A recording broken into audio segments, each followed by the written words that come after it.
Hello guys, welcome to another blogging ভিডিওতে আপনাদের স্বাগতম। আমি আছি এখন বর্তমানে কর্ণফুলী আনোয়ারা উপজেলাতে। আমার পিছনে দেখতে পাচ্ছেন এটা হচ্ছে একটা বিদ্যুৎ কেন্দ্র, আমরা এখানে জব করি। তো আমার পিছনে যে দেখতে পাচ্ছেন যে একটা বড়ি গাছ আছে, এই বড়ি গাছের বড়িগুলো নাকি অসাধারণ, এমনকি সুস্বাদু। বেশিরভাগ এই ধরনের বড়িগুলো মেয়েদের খুব প্রিয় হয়ে থাকে আর কি। তো আমরা এখন এই বড়ি গাছটালে যাবো, বড়ি গাছগুলো খাবো, কেমন সুস্বাদু আপনাদেরকে একটু দেখাবো। আসেন আপনি একটু।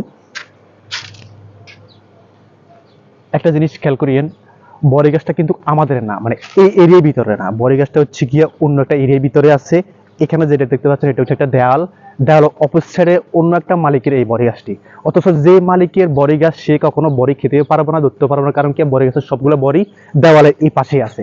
তো আমরা এখানে মাঝে মধ্যে আসি, এমনকি প্রত্যেকদিন দুপুরবেলা হলে আমাদেরকে এক বড় ভাই আনি আমাদেরকে বড়িগুলোরে লবণ মরিচ দিয়ে মাখায় আমাদেরকে খাওয়ায় আর কি। সে সুস্বাদু বড় ভাইকে ধন্যবাদ, উনি ভালোভাবে ফাঁকাতে পারে, এমনকি বড়িগুলো খুব সুস্বাদু হয়। তো এই জন্য আমি আপনাদেরকে এটা দেখাতে চাচ্ছি যে কার বড়ি গাছ কে খাচ্ছে, এটাই মূলত কারণ। আর এখানে যে বড়িগুলো আছে এগুলো আসলে দেখতে অনেক সুন্দর, এমনকি অনেক বড় বড়ি। এগুলো হালকা একটু টক, এমনকি লবণ মরিচ দিই, এমনকি কাঁচা মরিচ দিয়ে খেতে বিভিন্ন সুস্বাদু হয়, মজা লাগে আর কি। তো আমি একটু খেয়ে দেখি, আপনাদেরকে দেখাই।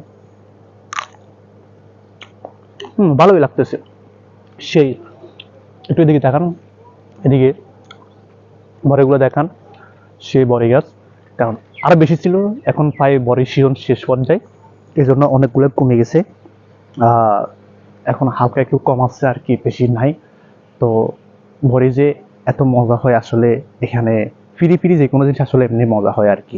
তো অন্যের বড়ি গাছ আমরা সবসময় খাই, ওই বেটাকে দোয়া, ওই বেটার জন্য সবসময় দোয়া। তো সবাই ভালো থাকবেন, সুস্থ থাকবেন, আসসালামু আলাইকুম।